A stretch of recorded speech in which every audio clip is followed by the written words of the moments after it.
Gib du jetzt deine Stimme ab. Wenn ja, dann tritt. Shut your fucking mouth! No problem, John. Shut the fuck up, you cunt! Shut it!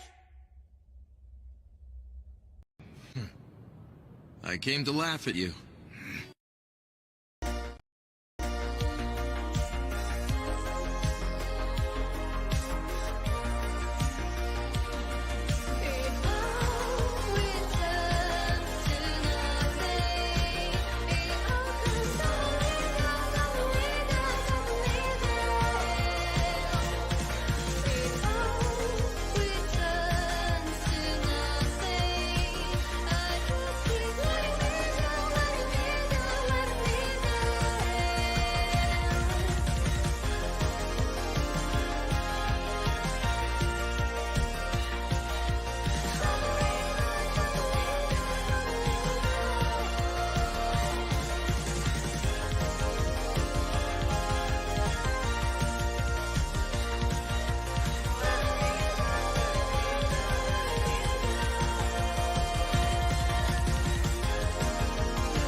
Chopper Reed here. Now it occurred to me there might be kiddies watching, yeah? Hello, kiddies. Fucking hello. Hello.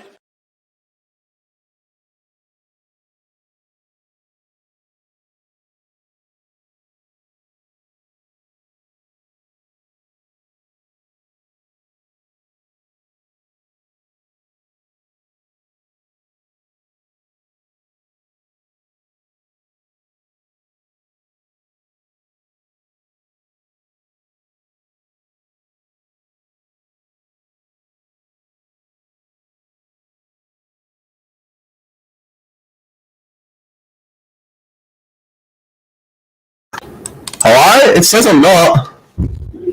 All I did was mute and then unmute again. Did that work? Yeesh! It's okay, I can lip read. Oh my god. It says it's not muted. See? That red light means not muted. When it flashes, it mutes. But it says it's not muted. It says it's not muted. So, okay. Oh, well. That's bizarre. Anyway, I don't know what the fuck just happened. It wasn't muted. I reckon you were all fucking with me. All I did was unmute. Well, sorry, mute and then unmute again, and that worked. But I was complaining about the weather, as I normally do every morning. It's one of the first things I do. I wake up in the morning and I fucking complain about the weather because I hate this fucking bipolar weather bullshit where it can't decide if it wants to be hot or cold. At the moment, it's cold. And I actually prefer the cold. I just complain the whole fucking time while it's cold because it's cold. But I am very much over the heat. But the problem is it goes from hot to cold like that. So you can't keep up with anything. And it just throws your body through a loop. It just knocks you out, man. Like last night, I slept for about 6 hours straight. That's like unheard of for me. I'm feeling so refreshed. 6 hours of sleep is like insane. I'm very, very happy with 6 hours of sleep. But let's get the chat open and see who's in here. Give me 1 sec.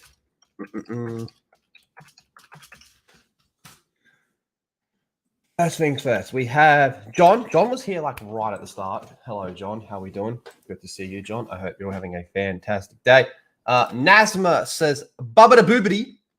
The fuck did you just call me? Hello, Nazma.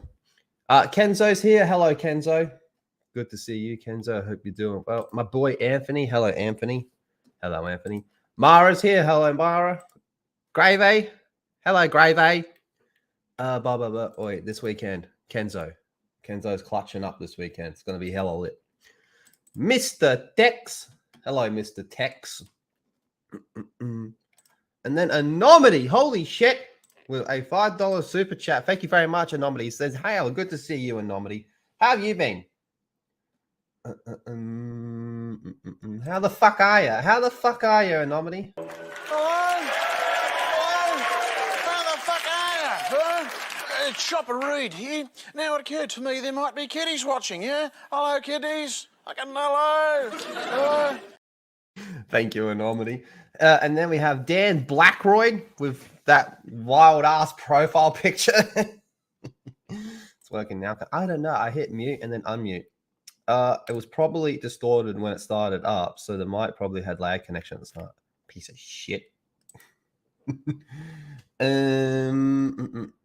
Anthony with the buckaroo. Thank you very much, Anthony. It's going to be 27 degrees in Adelaide. That's like perfect.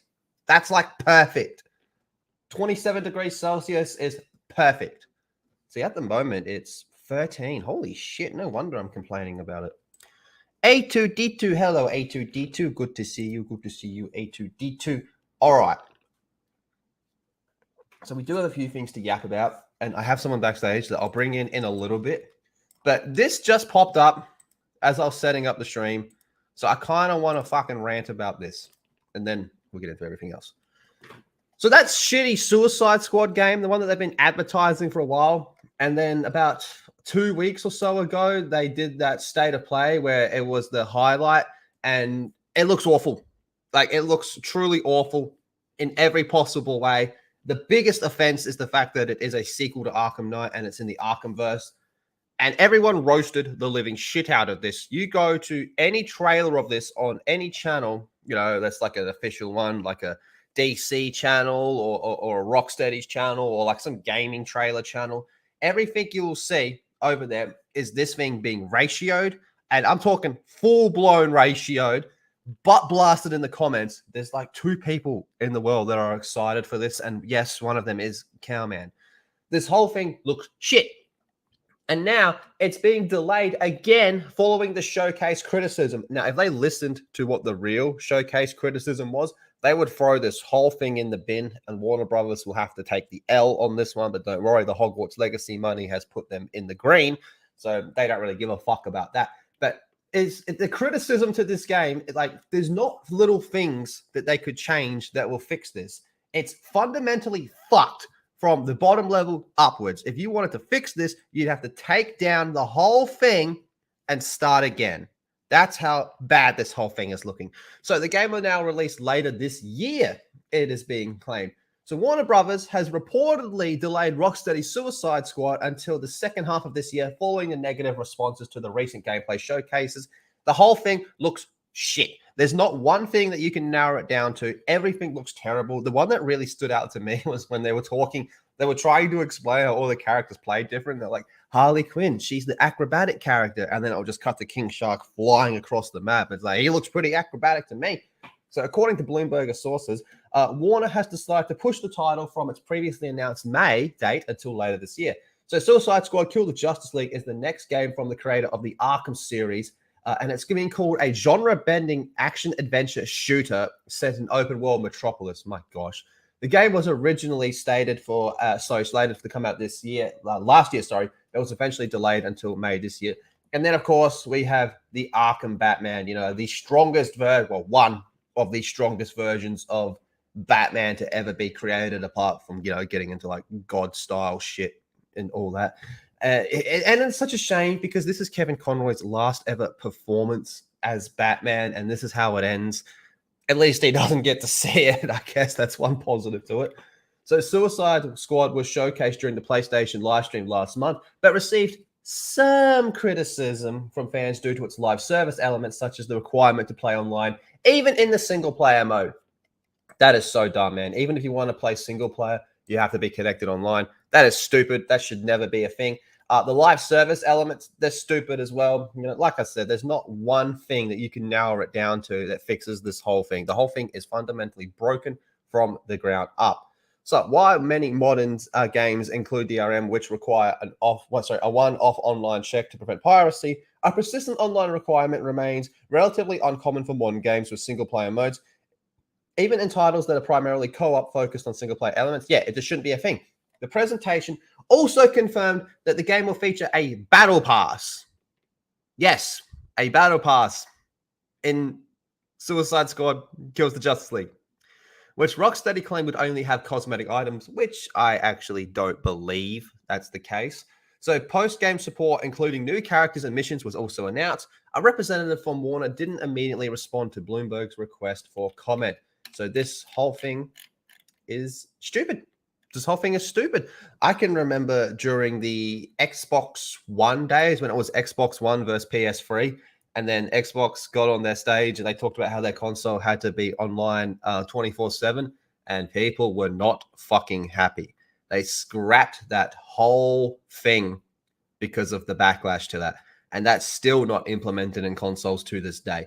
And now we have a single-player Suicide Squad game that's supposed to be a sequel to Arkham Knight. God damn.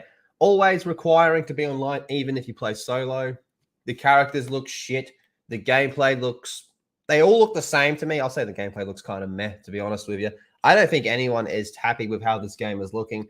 But come on, it being a sequel to Arkham Knight is just... That's just the offensive part, man. That's the kick in the balls to everyone.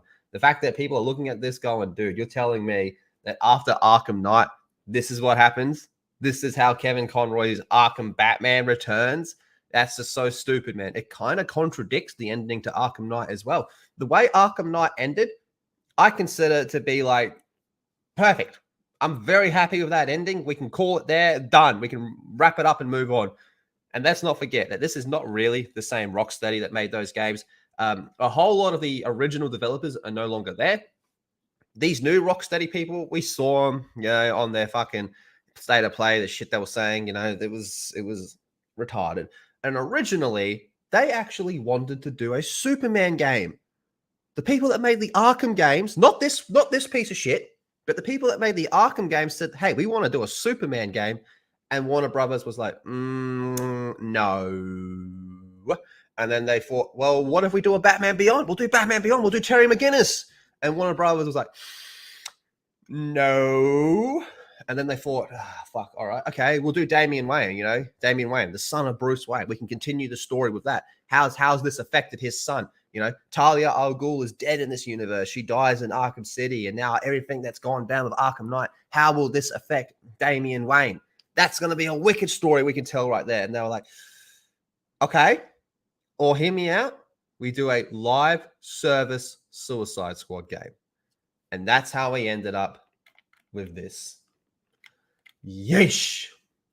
I saw someone say it looks like Crackdown. It does look like Crackdown to me. It looks a lot like Crackdown. Crackdown 3 meets... what was the one that Sucker Punch made? It kind of looks like that as well. A battle pass sounds cheaper than a DC variant joined by J. Scott Campbell. Could be. Superman is in an awful spot right now. No Henry for the movies, no fucking games, gay boy token in the comics. It's all bad. It's all bad.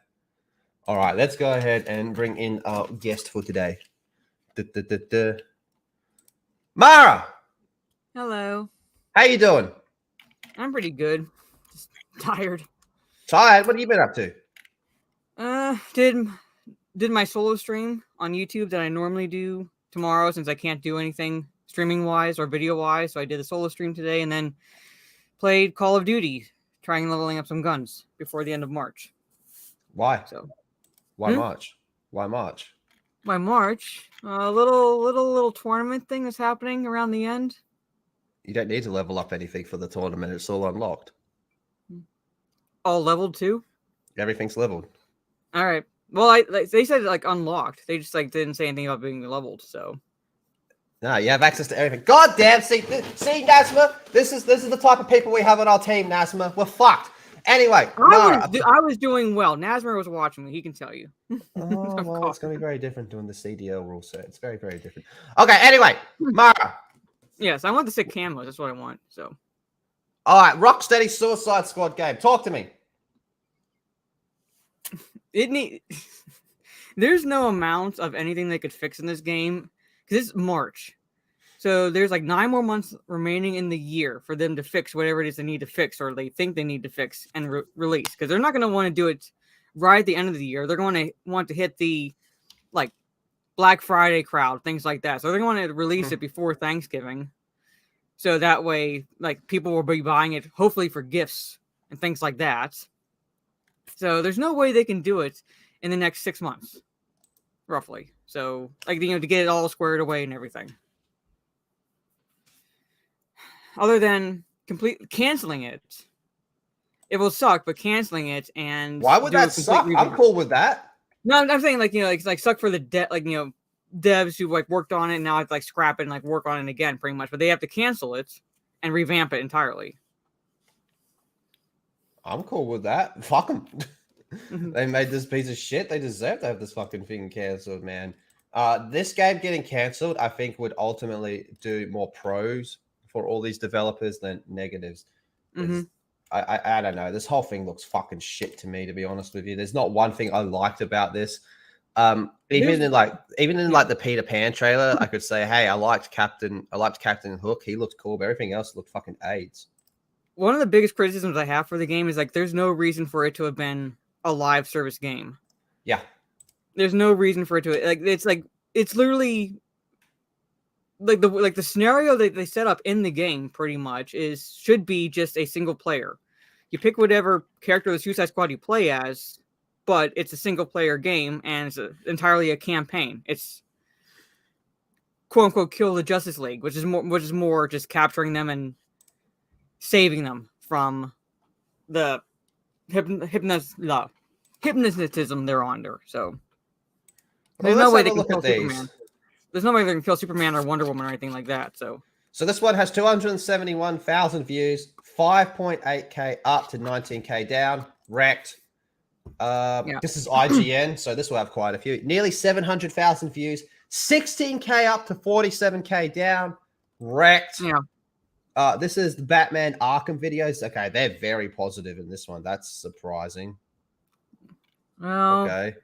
I guess. Wow. All right. Game clips, they're very positive over there. Ooh, rough. Game clips again, very positive on that one. Uncaged Gamers, he's fucking shilling this shit. This dude's a fucking shill for anything Warner Brothers, man. That's a Warner Brothers shill right there. Anything Warner Brothers, this man will shill for. He does really cool Mortal Kombat videos, but he'll suck the dick of Zaslav to be involved in anything. So he's probably just gassing it up like there's no tomorrow. Look at this one, dude. This is on PlayStation. The official PlayStation channel. There. That is rough. That's like a 5-to-1 ratio. 5-to-1. Yeah. Wow. 370,000 views, man. They are being wrecked. Ah, yes, Captain Boomerang and his signature weapon, shotgun. My excitement for this game has dropped so much today. See, that's the thing as well. Like, there was some people were like, kind of on the fence, going, "Let's see how this plays out." I want to see a little bit more. That's kind of how I was. And then after they saw this thing, they were fucking done. Well, that's kind of how I was. Whereas, like, I wasn't liking what I was seeing, but I was like, maybe they'll turn it around during that state of play. But they just solidified. They basically just made it easy for people to say no. I'm not buying this shit. Mm-hmm. Battle Pass, tick. Looter shooter mechanics, tick. Gear score, tick. Damage numbers, tick. Builds, tick. Mindless hack and slash, tick. Well done, Rocksteady. Everything the gaming community just loves about AAA live service titles. Right. To me, they just couldn't decide what they wanted to do. I think that at one stage they wanted to be Destiny, and I just don't know what fucking day it is. And then here we have the official DC channel. So this has got just under 30k views. 1.9 up to 3.2 down. They are being fucking wrecked. And game clips, yeah, of course, they're pretty positive over there as well. That looked more like a shill fan channel, so I think that's why it's not ratioed. It is. Where is he? Where are you fucking shill? Yeah, Uncaged. This game is insane! Suicide Squad Kill the Justice League extended gameplay trailer. Reaction. Dude. Uncaged Gamers, man. Like I said, does really cool Mortal Kombat videos. But this man is shill. He's shilling everything, man. When the what was I gonna say? I can't remember what I was gonna say. Something to do with Mortal Kombat 11. I can't remember. It will come back to me in a little bit. But yeah, That's just kind of his thing. What's up, guys? My name is David. David B. Schillen. Hey, Mara, do you know anyone that's actually looking forward to this game? Actually, no. I was gonna make a joke about Cowman, but it's actually sad when he was right about Gotham Knights when this shit dropped. Oh, I remember what I was going to say. It's right there in front of me. In Mortal Kombat 11, when they dropped Sindel and they changed like her whole backstory and made her a villain the whole time, he was like, didn't say jack shit about it. He was just like, oh, okay, Sindel's here. Everyone was just saying like, yeah, no, this is ass. And I liked Mortal Kombat 11's gameplay. I thought Mortal Kombat 11 was fun to play, but that Sindel retcon was fucking atrocious. But that's Uncaged Gamers for you. Look, let's just have a little bit more. This is turning into a shill hate stream now. Yeah, there you go. I'm tired of this. Something has to change. My channel is under attack. Type bullshit. I just roll my eyes at that, and I'm like, it's YouTube. Like, they hit everyone. But I'll tell you what, man. For a shill, he's done pretty well because he succeeded. He succeeded in what he wanted to do. All you got to do is suck the Warner Brothers dick. And he seems to be very, very happy with that. Yeah, Mortal Kombat 12, it's actually, it leaked in an investor call. How bizarro is that? Oh, man. But it's what it is. Fucking this game. Even Warner Brothers knows it's shit. So, like, what happened? Did Warner Brothers look at this thing, come down to Rocksteady and go, what the fuck have you guys done? Kind of like what Disney did to EA when they made Battlefront 2. They just came down and started screaming at them, telling them they're shit. But me, I'm looking forward to Mortal Kombat 12. I love Mortal Kombat games. I can sit down and play Mortal Kombat for fucking hours, man. So I'm pretty keen to get Mortal Kombat 12. But fuck that. But anyway, let's move on to the next thing. Seth Rogan would like film critics to know that negative reviews hurt and are devastating. Oh.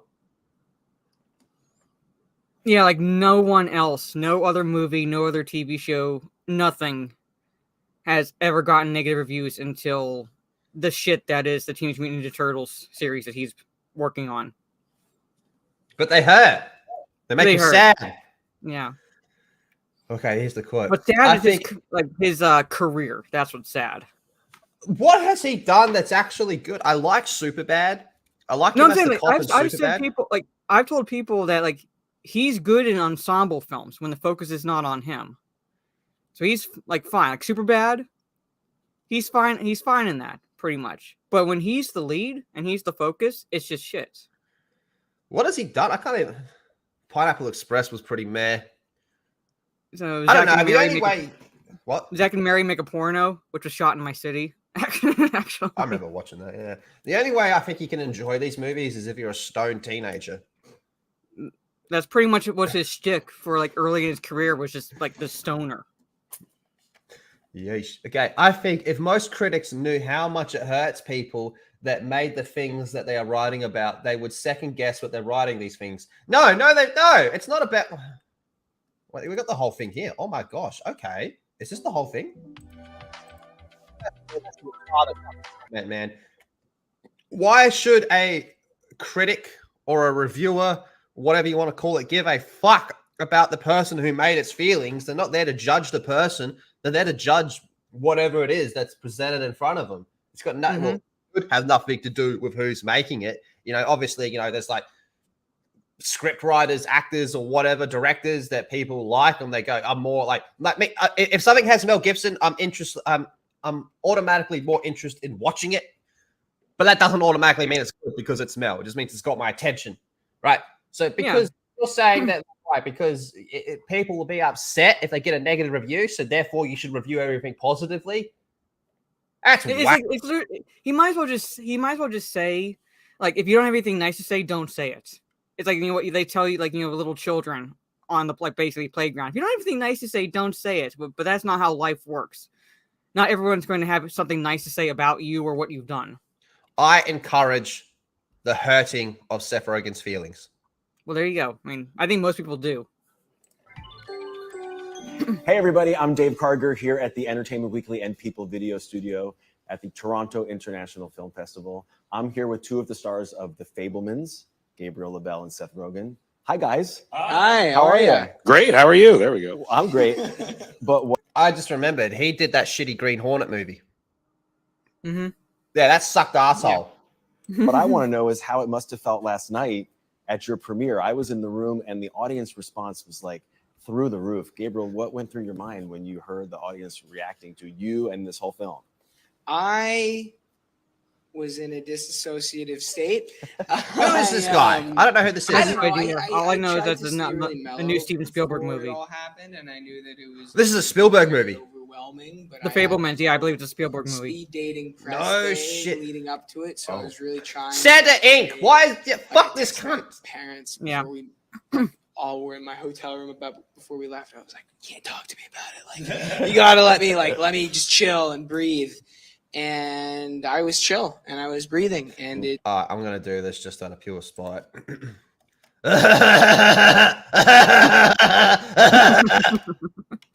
I really enjoyed the movie. That helped. That it was a really good movie, and that applause was more than I expected. That's great. And It's a more film than anybody festival. could It's like ever kind of hope like a for. given. Seth, you must have had an idea in your head, like No. what it would be like to work with Steven Spielberg. Maybe you've even talked to friends who have worked with him.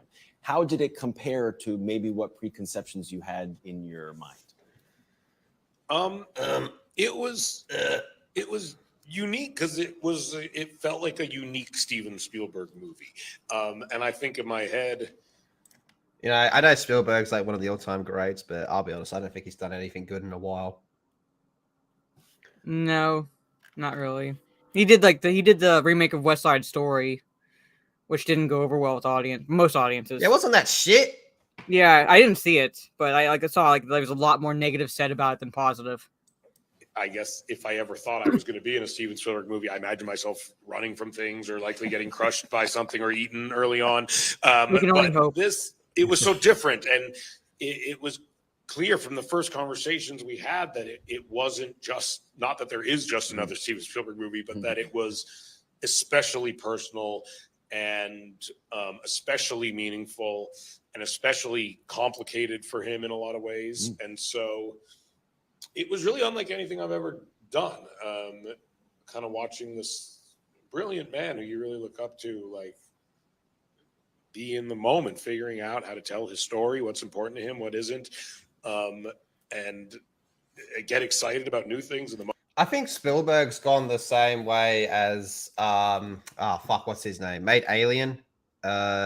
Yeah, James. Well, I mean, there's Ridley Scott, No, there's Alien. Ridley and- Scott. Ridley Scott. yeah. I think he's gone the same way as Ridley Scott, where he's lost his fucking mind.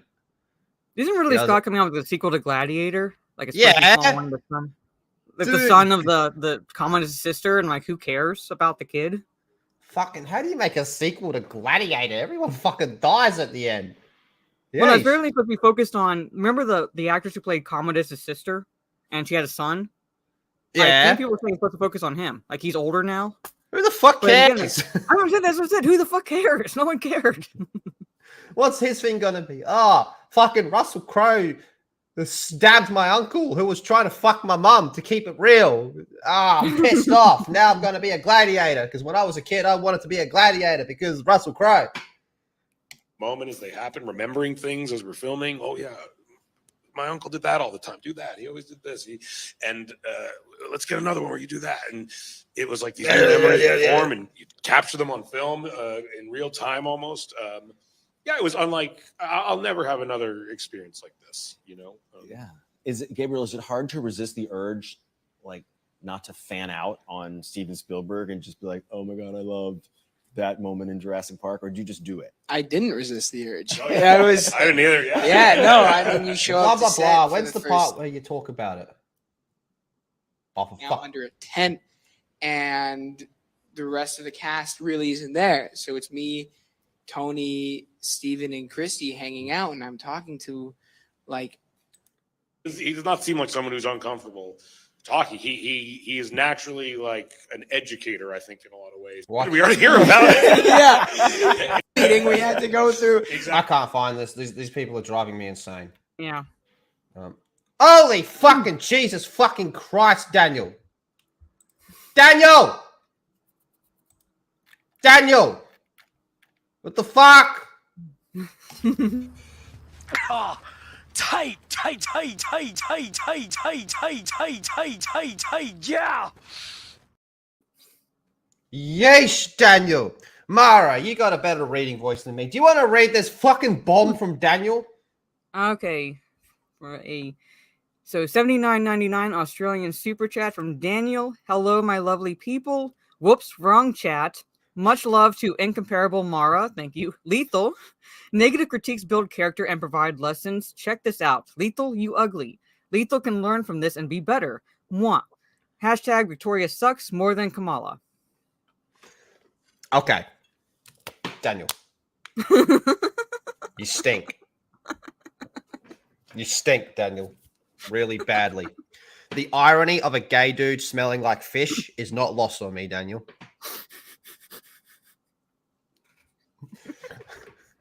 Thank you very much. Thank you very much, Daniel. You fucking legend. Can we get some love for our boy Daniel? You fucking champion. Now, question for the American woman being Mara. Victoria sucks more than Kamala. I know it's hard to say because you don't really see much of Victoria, but it hasn't Kamala sucked a lot of dick? Like a lot of dick. Like she's out there rivaling Sasha Grey numbers. We kind of joke that basically you buy stock in knee pads because of how much she goes through it. So yeah. Okay, that's a lot of dick. Yeah. Is it true she sucked off Trump? I don't think that's true, but then again, I wouldn't be surprised if it were.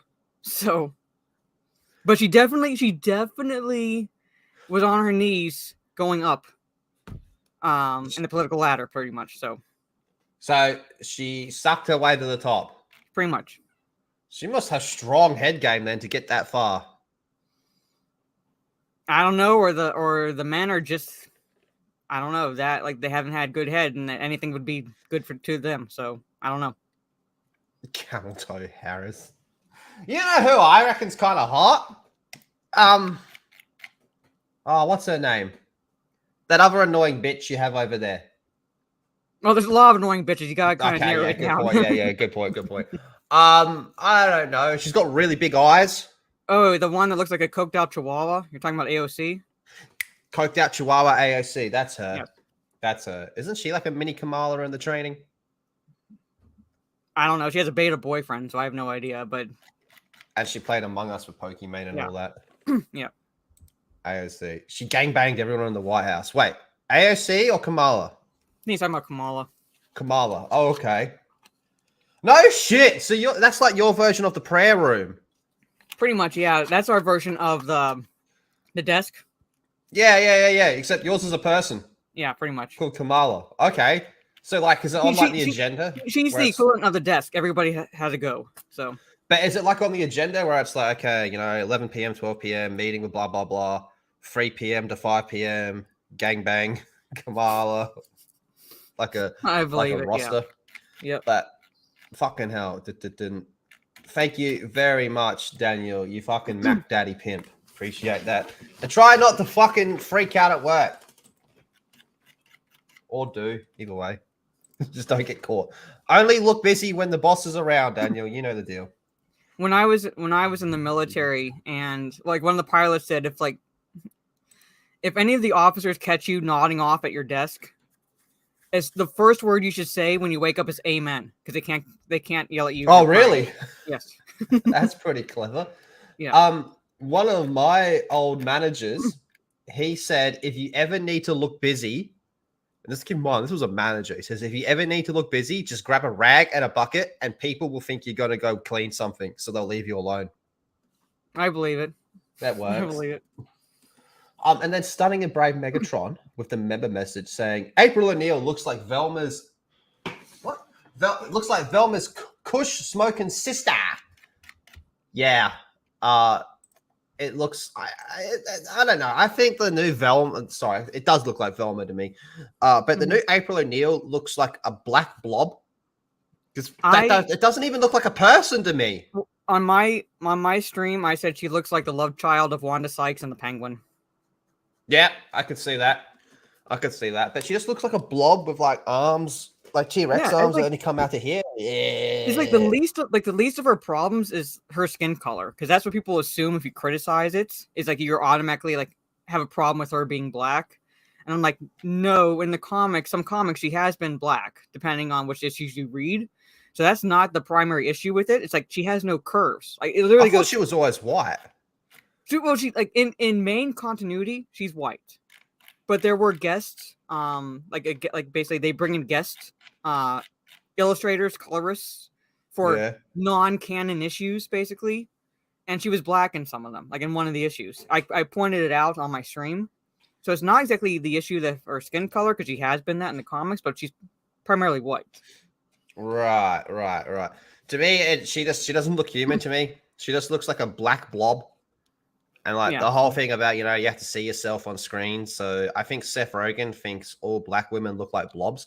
Either that or he sees himself as a black female blob, which I guess is... He's voicing Bebop. Is he? Yeah. I like how they put his name, like, from Seth Rogen, thinking people would like that. Be like, oh, cool. There we go. Black blobs represented. Okay, Seth Rogen has made some great films in his day. No, he fucking hasn't. That's a lie. Superbad. I liked Superbad. He was funny as the cop, but McLovin kind of carried that movie. Yeah. Knocked Up. Don't remember Knocked Up. Pineapple Express sucks. The End. Was that the post-apocalyptic one? Yeah.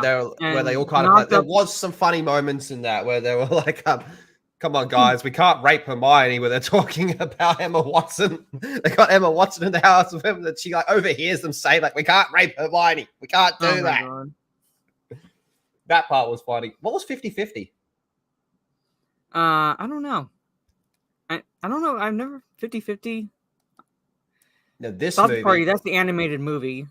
I never saw all of it. I basically have from all the bits and pieces I've seen. It's fucking atrocious. It's terrible. I didn't bother watching it. So the only good thing about this movie was I can remember seeing a picture. So Sausage Party came out around the same time as Suicide Squad movie. And there was a fuck up at some cinema, which I actually think was in America, where they fucked up the titles and mixed them together. So it was Sausage Squad and Suicide Party. I shouldn't laugh, but goddamn. It's fucking hilarious. Yeah. And Green Hornet that was terrible. Terrible. Okay, so he's currently featured in the Oscar-nominated The Fabelmans. Yeesh. But he also made some not so great films, and one that no one's going to try and start for a Justice for Green Hornet campaign anytime soon. Still having been on the receiving on his fair share of scathing reviews. Rogan recently opened up about how it feels to have your work eviscerated in a public forum. Spoiler alert, not great. No shit. I don't think anyone likes being told, hey, your stuff sucks, but sometimes you just got to hear it. How are you going to get better? You know, like fucking Daniel said, over here, man, it helps you improve and build character. And if you don't know what you're doing wrong, how are you going to get better? Like, anyone can create something, look at it and go, holy fuck, I am God's gift to fucking art, right? But until someone else comes along, looks at what you've made and go, no, it's not really that good. Here, and here is where you fucked it all up. And this is how I would go about it. And that applies to everything. Music, art, drawing, comics, video games, movies, fucking buildings, everything, without some sort of criticism, your art's just going to stay shit. Even the all-time greats have had some of their stuff ripped to shreds, and rightfully fucking so. So, of course, no one likes being told what you did was not good, but would you rather them lie? Because if they continue to lie to you, you're never going to improve. You're never going to make anything fucking good. So, one episode of the Diary of a CEO podcast, that's a gay name for a show, Rogan spoke with host Stephen Bartlett about self-doubt. Everyone goes through self-doubt and how negative reviews play into that. When asked if any kind of criticism hurts, Rogan responds, oh yeah, it hurts everyone, very much so. I think if most critics, I'm not going to keep doing that. I think if most critics knew how much it hurt the people that made the things they were writing about, they would second guess the way they write these things, Rogan said. It's devastating. I know people who never recover from it, honestly, years, decades after being hurt by film reviews. Oh, get a fucking life. That's so weak. I mean, yeah, you know, you might have put your heart and soul into something, and if it just comes out not looking good, then of course you're going to be torn to shreds. It's all good. These things happen, man. But to spend fucking decades worrying about that is atrocious, man. That's just very, very weak. Mara, before I keep going, do you have to dip? Yeah, I do have to dip, so I'm gonna have to go. I'll be in the on my phone side, on the YouTube side, but yeah, but I do have to take care of some stuff. Cool. But All right, anything to plug? No, not really like anything specific. I'm gonna try to go live Saturday afternoon playing some Batman Arkham City because I finished Arkham Asylum on Monday, so I'm gonna go move on to Arkham City, and yeah. Before they bring out Suicide Squad. Well, you get before they bring the out whole Suicide Squad, go franchise through at the this good rate, game. they keep Yeah. delaying it. Cool. All right, well, thank you for coming on, Mara. All right, I'll see you. Bye. Bye. I unmute and come back to get a fucking life. Well, fine then. We'll get a fucking life then. A bitch, mate. Shut up, Seth. You had a long career. Stop crying. That's true. Like, his career has lasted longer than a lot of other people's have in this whole fucking industry. Like, it's weird is how far he's gone and how long he's been around, considering most of what he's done is shit. I think Mara was right. The best stuff that you can name, he's kind of just like a side character, like Superbad. He's just the cop in Superbad. But dude, come on, man. People never recover from it. It can take years and decades being hurt by a film review. God damn, dude. It's very personal. No, it's not. It's devastating when you're being institutionally told that your personal expression was bad. What? That's retarded. Excuse me. That's something that people carry with them literally their entire lives, and I get it. And I get why. It fucking sucks. If you carry around this with you for your entire life, that's a good thing. That means there's been some criticism somewhere that has really hit you, and you've been like, fuck. They ripped apart this one thing that I really put my heart and soul into.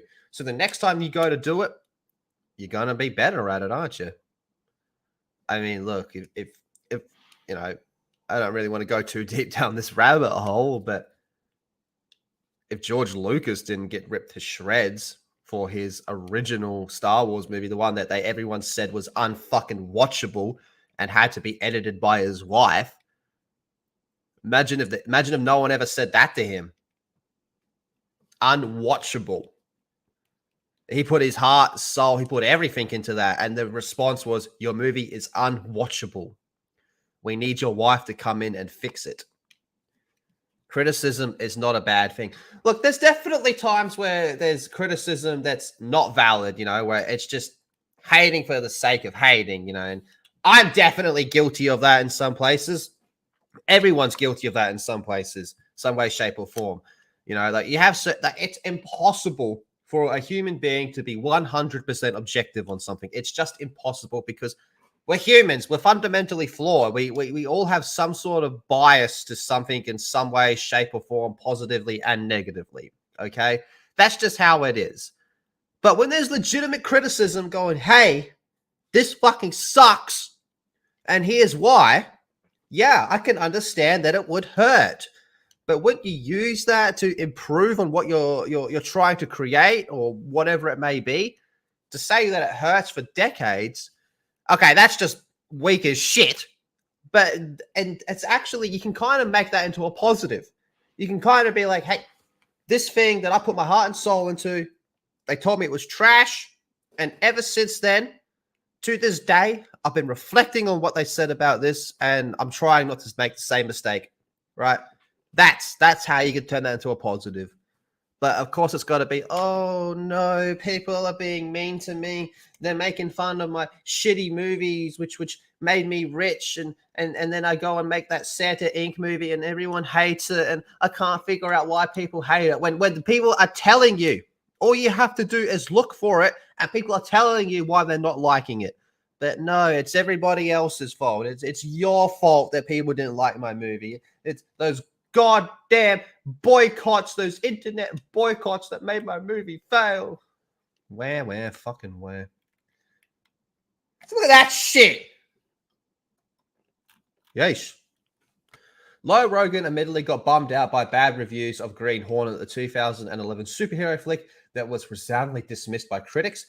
He was at least able to find some solace in what was his biggest box opening. Well, there you go. It hurt you so bad, and yet you can still say I made a lot of money off it. So what? I guess that's a positive. You know, you put out a shit movie, everyone hates it, but you still managed to make quite a bit of money out of it. That's a positive. How about you take that money from the shit movie you made, take the criticism from the shit movie you made, and try and make a good movie? Or you can just sit down and fucking cry. Either one, man. Well, knowing him, we know which way he picks.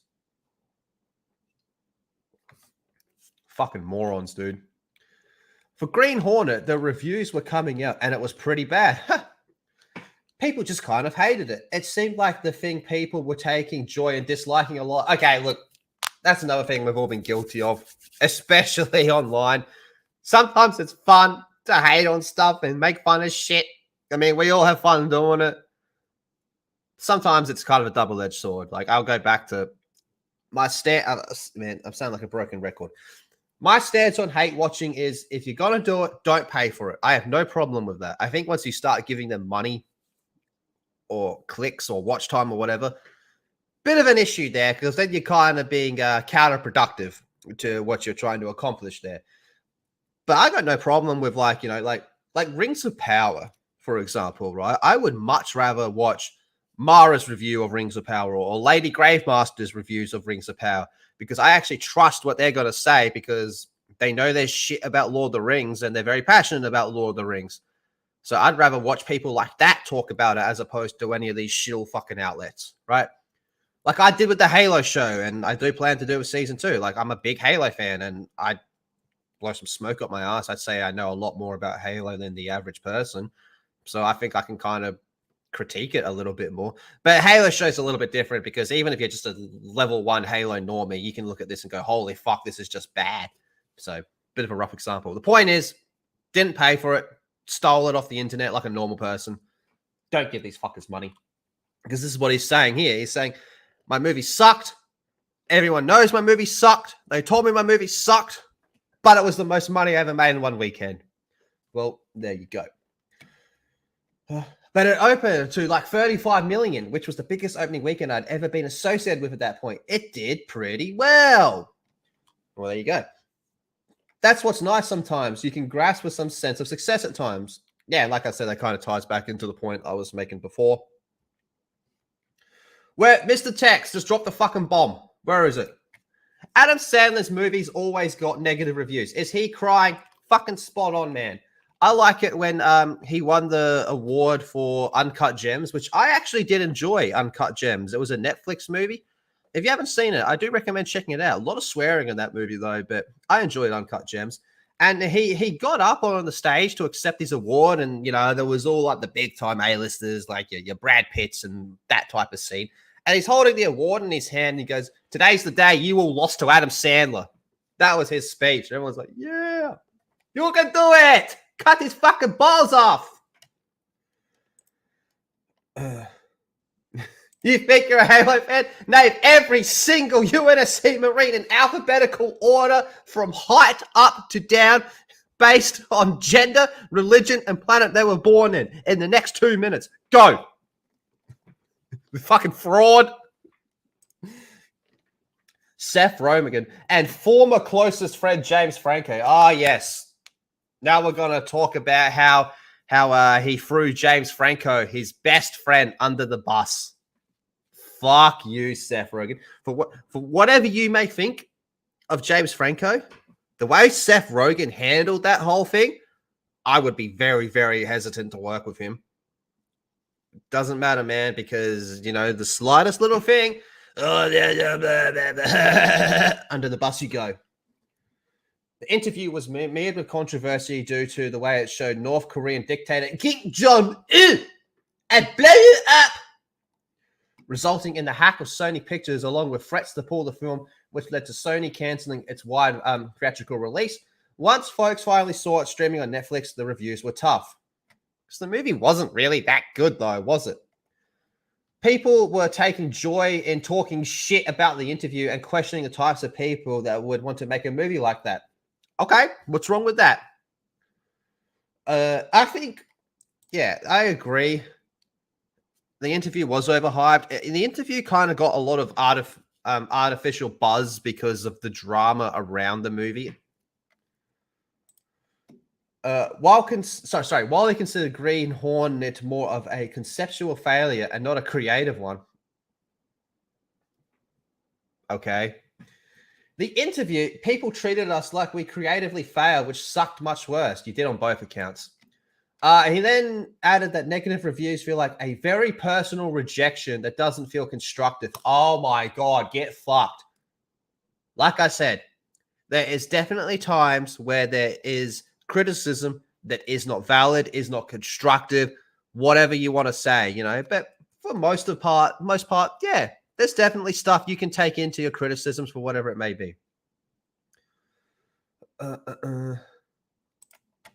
Starting a Brave Megatron says that he remembers fucking up on a Rogue piece from X-Men that you did for your channel in your first year doing draw streams. You didn't cry about it. I just laughed at how terribly I messed it up and moved on like an adult. Exactly. Like a fucking normal person. Like a fucking normal person would. By the way, if there's any mods in the chat, can we get the link to Stunning and Brave's Megatron YouTube channel? He does a lot of drawing over there. He is an artiste. I like that. You go, you look at it, you go, I fucked that up. It looks retarded. Oh, well, start again. No, the criticism got to me. In the grand scale of things, they aren't that bad. He's gotten much better in dealing with harsh criticism. When I was younger, I really didn't have much perspective as I do. Now I don't carry it with me as much as I used to. My gosh. It's just weak as shit, man. Just weak as shit. Michael Bay didn't cry about the hate for the Transformers movie. He just took the money. He had what? I don't really like Michael Bay, and I sure as shit don't like his fucking Transformers movies, but he had the best response to it. He said, hey, you all keep telling me that my Transformer movies suck asshole, but you all keep seeing them, so they keep paying me to make them. Well, that was that, wasn't it? That was that.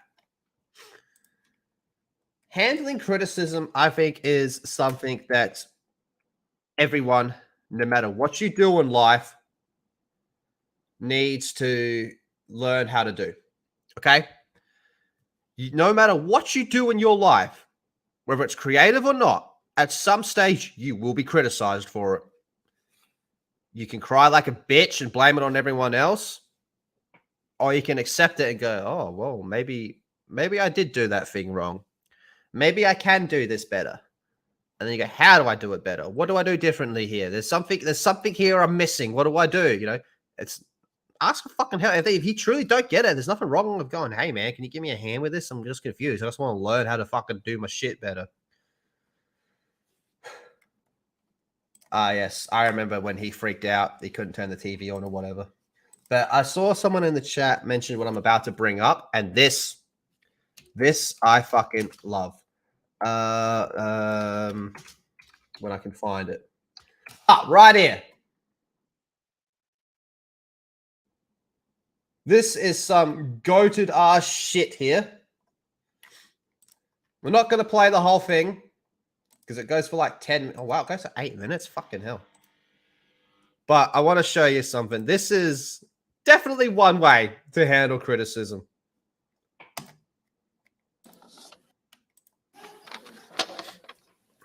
Halle Berry for Catwoman. I don't even know why I'm here, so it's all right. Tell me, please. No, really, I'm late for work. I'm sorry. I shouldn't even. The best thing about this movie was Halle Berry in that tight-ass Catwoman outfit, where you're like, yeah, we've got some BDSM shit going on here.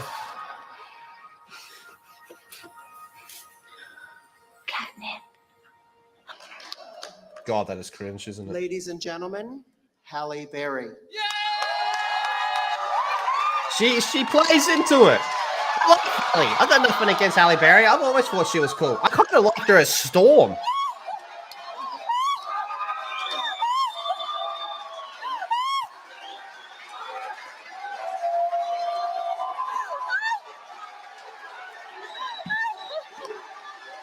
She knows the movie sucked ass.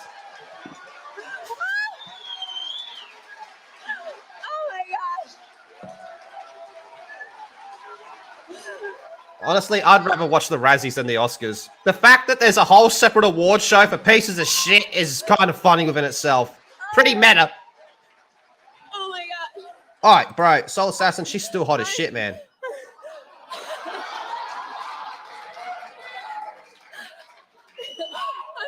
Her and like John Wick 3, I was looking at it going, God damn! Oh my god. Thank you guys. Thank you so much. I never in my life thought I would be up here. Fade into it. Winning a Razzie! I mean, it's not like I ever aspired to be here. Is this it? Where she's like, Please indulge me and just let me, go through this. First of all, I want to thank Warner Brothers. the irony of that Thank you today. for putting me in a piece of shit, god-awful movie.